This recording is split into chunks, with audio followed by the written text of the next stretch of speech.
兄弟姊妹，大家平安。今仔日是2020年12月初二。今仔日的经文是诗篇79篇，米迦书第5章第1节到第5节头前段。路加福音21章34到38节。今日要甲大家三角分享的主题是警醒祈祷。伫米迦书第5章的经文，会通讲是一个救恩降临的一个预言。经文内底讲到一个负责人即要生产，以色列人要对狩猎然后归回。前几工咱有讲到上帝的泡汤园，伫上帝的内面啊，是泡汤园，是避难所，是关台。归回意思就是讲，佮重新一摆进入上帝的家，或者是咱讲是进入上帝应允之地，亲像出来记的以色列人共款。但是归回需要有警醒，需要有祈祷，需要听上帝的旨意。咱来看出来记以色列人，因伫即个搬过一个暗暝的时阵，因做伙来自餐。迄个自餐毋是伫迄个所在啉酒、食甲真饱迄种的享受，乃是伫迄个所在因共同来警醒，同心来祈祷，一齐来听候上帝的旨意，透过摩西一声来命令，因就马上行动。会记得伫以色列人出埃及的了后，因伫搬过一个节期，迄中间就开始食无酵饼，嘛守除酵节，还是讲咱讲无酵节。因为出埃及的迄一天，因的面粉未赴发酵，就紧急来出发。想看觅出埃及的以色列人，因若无警醒、无祈祷、无伫遐听候，有敢有可能？所以咱千万毋通亲像迄个陪耶稣基督去克西马尼的门徒共款，因的性命行为好亲像咧甲耶稣讲，你祈祷就好啊啦吼。即个话其实咱应该无生分啦吼。有听过一个基督徒拢会甲教会的长老也是牧师讲吼，哎哟，恁祈祷较有效啦。敢真正安尼？若牧师祈祷就好，长老祈祷就好，信徒呢？甲学生共款，继续伫遐拄久吗？当然毋是安尼啦吼。咱每一个基督徒，请来记，每一个基督徒，保罗写配互遮个教会信徒，爱警醒祈祷。耶稣是教门徒，遮个军队，遮讲恁着爱警醒祈祷。咱嘛是安尼，咱来警醒祈祷，咱来每日读经。亲像诗篇第1篇的经文第2节安尼甲咱提醒，只有甲真意爱即个耶和华的律法的，每日来善思，即个人就是有福气的。咱讲着生产，伫以赛亚书26章第16节到第19节，用怀因生产来形容人伫即个痛苦的中间，伊来哀求上帝的怜悯。今日米迦书咱拄则讲，伊用负责人的生产讲着耶稣基督救恩的降临。相信生产过遮的姊妹，逐个拢知影。愈到伫落尾足月的即个期间，就愈爱谨慎、爱警醒。因为你啥物时阵开始要来疼要来生产，你毋知影，你毋知影。所以迄个疼，一阵一阵的疼，是一个记号。约翰福音16章21节到22节的经文安尼讲负责人生产的时阵就忧愁，因为伊的时阵已经到啊。既然生着囡仔，就无搁再纪念迄个苦楚，因为欢喜世上生一个人。恁现在是忧愁，但是我要搁见恁，恁的心内就欢喜。这个喜乐无人会当夺取。这需要警醒的期待，迄个救恩的降临，吼，这是咱爱亲像这个妇人人共款，特别生进前，吼，这个生了后，一切痛苦拢因为这个囡仔平安出世就喜乐，无搁再纪念迄个痛苦的日子。这是伫约翰福音所咧讲的意思，就是讲迄个救恩降临。会记得阮太太伫怀孕第一胎的时阵是双生啊，吼，迄个时阵因为有头前一段时间有流产的现象，阮的医生就逐礼拜爱要求伊去就诊，去斟酌来照顾，真细致来安尼检查吼。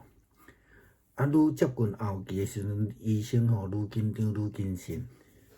会记有一摆医生要休假外出，伊就甲病院内底所有的部门拢安排好，拢交代好。伊就惊讲万一若无伫个时间，阮太太若要生产吼，别人就毋知影整个的情形安尼吼。对阮来讲，医生的谨慎好若亲像伫信用顶悬即种的警醒。伊随时警醒来看到迄个调头吼，来应付，而且有好的准备。来，阮因为这双生吼，生了真平均啦吼，无顺着腹肚已经伤大安尼吼，医生就决定提早伫因满37礼拜，吼，囡仔满2500公克的时阵就开刀生产。加在因为医生的谨慎，当初是有4位医生，包括2位小儿科的，2位妇产科，1位小儿科的，一个是这个麻醉医生吼，另外有7位护士，而且医生伫要开刀进前，佮邀请我进入伫开刀房、产房遐来带因祈祷才开始。即种经验，互咱会通深深来体会着，讲咱面对未知的头前的路，基督徒应该安怎来谨慎、来警醒、来祈祷、来倚靠上帝的带领个保守，互上帝将即个属天的救恩赏赐互咱。特别当咱拄着咧面对即个遮尔大的即个灾难威胁，我咧讲武汉肺炎即个代志吼。遮尔大诶困难诶时阵，咱基督徒更较应该爱虔诚祈祷，免得咱入迷惑，伫迄个信心诶顶悬来度过。弟兄姊妹平安，今天是2020年的12月2号。今天的经文是诗篇79篇。弥迦书第5章第1到第5节 A， 路加福音21章34到38节。今天要跟大家分享的主题是警醒祷告。弥迦书5章的经文里面谈到的救恩降临的预言，经文里面谈到一个妇人将要生产，以色列人将要归回。我们前几天的每日读经里面有谈到，在上帝的里面是一个葡萄园，是一个避难所，是上帝给我们的高台。那归回的概念是说，我们进入了上帝的家，再一次进入了上帝的家，进入了上帝的应许之地。那归回呢，是需要警醒，需要祷告，需要非常仔细的去聆听上帝的旨意。出埃及的以色列人在逾越节的晚上，他们一起聚餐，他们并不是在那个地方酒足饭饱那种享受，而是在那边一同警醒，同心祷告，一起等候上帝的旨意。透过上帝的仆人摩西在一声令下的时候，他们马上行动。我们要记得，当以色列人出埃及的时候，他们在逾越节开始，在他们之后啊，他们在逾越节这个除酵节的时候就开始吃无酵饼。那是因为他们在出埃及的那一天，他们的面粉来不及发酵，就紧急的出发了，要逃离埃及。想一想，出埃及的以色列人，如果不警醒、不祷告，可能吗？他们在那边酒足饭饱、做醉了，可能这样走吗？所以，我们千万不要如同那个陪着耶稣基督到客西马尼园的门徒一样，他们的生命行为好像在告诉耶稣说：“哎呦，你祷告就好了啦。”然后他们继续睡觉。这样的话，其实我们应该不陌生了哈。在教会里头，其实有一些弟兄姊妹常常会告诉教会的长老、告诉教会的牧师这样说：“哎呦，你们替我祷告，你们祷告比较有能力呀。”真的是如此吗？牧师的祷告就可以了，长老祷告就可以了，那信徒呢？继续打瞌睡吗？跟耶稣的门徒一样吗？当然不是啊！耶稣就明白告诉门徒说：“你们要警醒祷告，免得入了迷惑。”所以，我们都要警醒祷告，我们要每日读经，正如诗篇第1篇第2节的经文这样提醒我们：“唯有喜爱耶和华的律法，昼夜思想，这人便为有福。”说到生产，另外一个经文在以赛亚书26章16节到19节的地方，他以怀孕生产来形容人在痛苦当中哀求上帝的怜悯。然后今天的弥迦书则以妇人生产提到了耶稣基督救恩的降临，我们前面已经提到了。相信有生产过的姐妹都知道，越到后面足月的期间，就要越谨慎、越警醒，因为什么时候开始阵痛，什么时候开始要生产，其实是没有人知道。那个阵痛其实就是一个记号，所以要警醒哈。那约翰福音16章21到22节的经文这样说：妇人生产的时候就忧闷，因为她的时候到了。既生了孩子，就不再纪念那苦主，因为欢喜世上生了一个人。你们现在也是忧愁，但我要再见你们，你们的心就喜乐了。这喜乐没有人能够夺去。我们需要警醒的期待救恩的降临，就好像生产一样。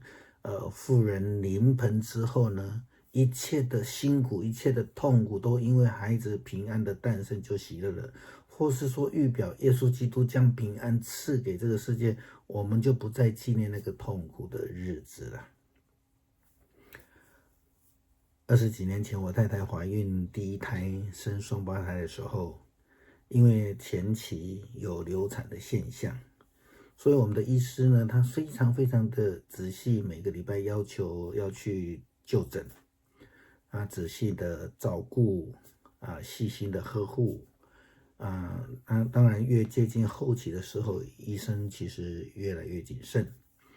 记得有一次他准备要休假外出，那他就很紧张、很谨慎的，他做好了安排哈。万一如果他不在的期间，双胞胎要临盆的时候呢，他就怕别人不知道整个的状况，所以他都交代好了谁要做什么，谁要做什么这样子。对我们而言，因为医生的谨慎，我们就如同在信仰上面有了这样的警醒，随时谨慎的看那个征兆，以便应付。后来也因为这个双胞胎2个长得非常平均，然后母娘的这个肚子还很大，所以医生就决定呢，提前在这个满37周，小孩子满了2500克，就决定开刀生产。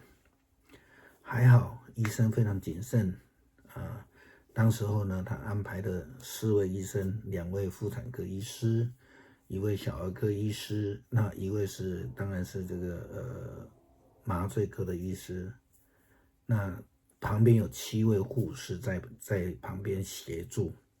那要开始之前呢，那医生又要求我进入这个产房，带领所有的人一起祷告之后才开始开刀。这样的经验让我们深深的体会到，面对未知的前面道路，基督徒要如何的谨慎、警醒、祷告，要如何的倚靠上帝的带领跟保守，将他属天的救恩赐给我们。特别是当我们在现代的人面对这么大的一个灾难、威胁、困难的时候，其实我们基督徒更应当要警醒祷告，就如同耶稣基督跟门徒说的，要警醒祷告，免得入了迷惑，别让我们在信心上面跟门徒一样打瞌睡了。